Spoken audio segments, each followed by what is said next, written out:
To run your company, you'll make decisions in at least 5 key areas of the business: research and development, marketing, production, finance, and human resources. In research and development, or R&D, you are responsible for creating products that meet your customers' demands. You can revise your current products by adjusting the performance, size, MTBF, and/or recycled material. When you update your product's positioning in R&D, its age will automatically cut in half. This is because customers perceive an updated product as newer. Updates to your recycled material percentage will have direct impacts on the waste generated by your operations, displayed here with the per unit output across your product line. When making decisions in any department, the page will update and display the impact immediately when you make a change. Adjusting performance and size affects positioning and is displayed as coordinates on the perceptual map. The circles on the map represent positioning expectations for each of the customer segments. Review the customer buying criteria to see the ideal position for traditional, low-end, high-end, performance, and size customers.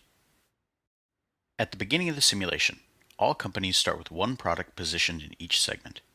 As the simulation progresses, these segments will drift away from each other, requiring strategic R&D decisions from all competitors.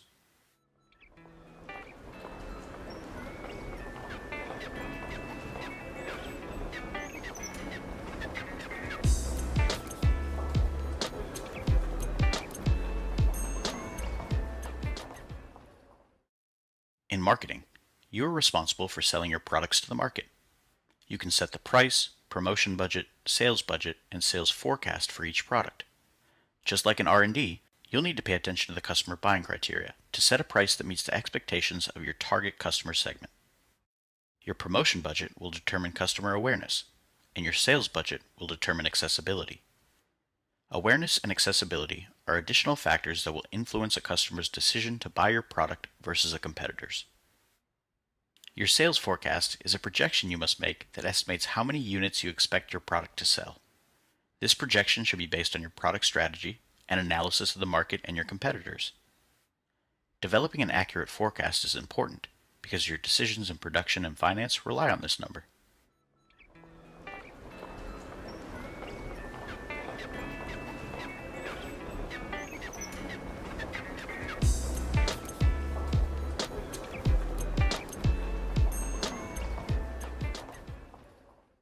In production, you are responsible for making the products, scheduling production, managing capacity and automation of your plant's production lines, choosing a supplier for your raw materials, and investing in renewable energy for your operations.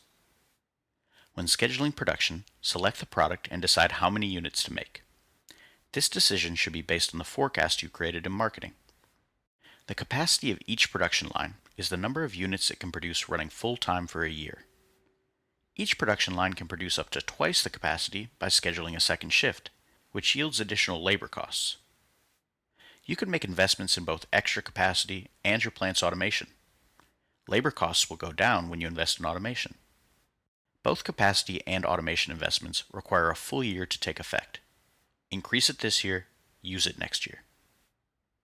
Your operations and production schedule will generate carbon emissions, but you have the ability to reduce your CO2 output over time. With your supplier choice, there are trade-offs in every option. Environmentally focused suppliers come with higher costs, while a less emissions-friendly approach can save some money. You also have the ability to drive down your per-unit emissions footprint by investing in renewable energy for your plant. As you make decisions, you'll be able to monitor your emissions output as it updates live on the right side of the page.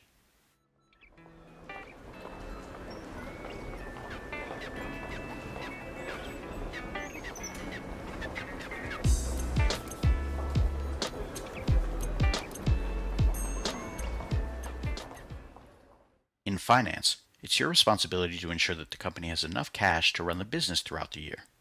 You can raise capital through 3 methods: issuing stock to the public, borrowing money through current debt due next year, or issuing long-term debt due in 10 years. You can also retire debt, buy back stock, issue dividends, or donate a percentage of profits to charitable causes. But keep in mind, it's important to make sure you don't run out of money in the present. If your company ends the year with negative cash, you'll receive a pricey emergency loan. Keep an eye on your December 31st cash position projection. If it's negative or close to zero, it's a good idea to borrow money and avoid an emergency loan. One thing to remember, the December 31st cash projection assumes that the sales forecast you made in marketing is accurate. If you sell less than you forecasted, your cash position will be less as well.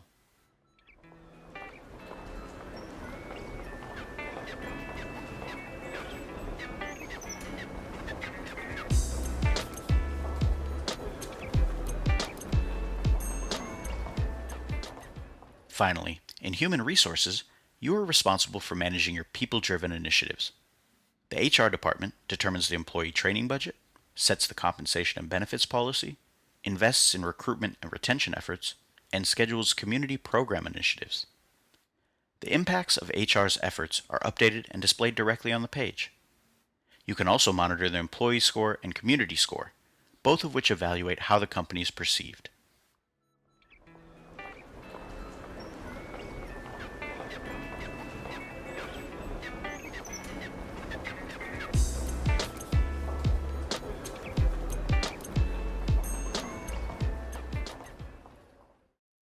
Now that you have the lay of the land, it's time for you to try it out. The Capstone training tasks will introduce you to the decision-making process hands-on. For each task, you'll be asked to make decisions for a practice company. Familiarize yourself with the interface and the responsibilities of the business. There are hints available throughout. For more detailed information about the departments and the simulation, check out the Capstone User Guide.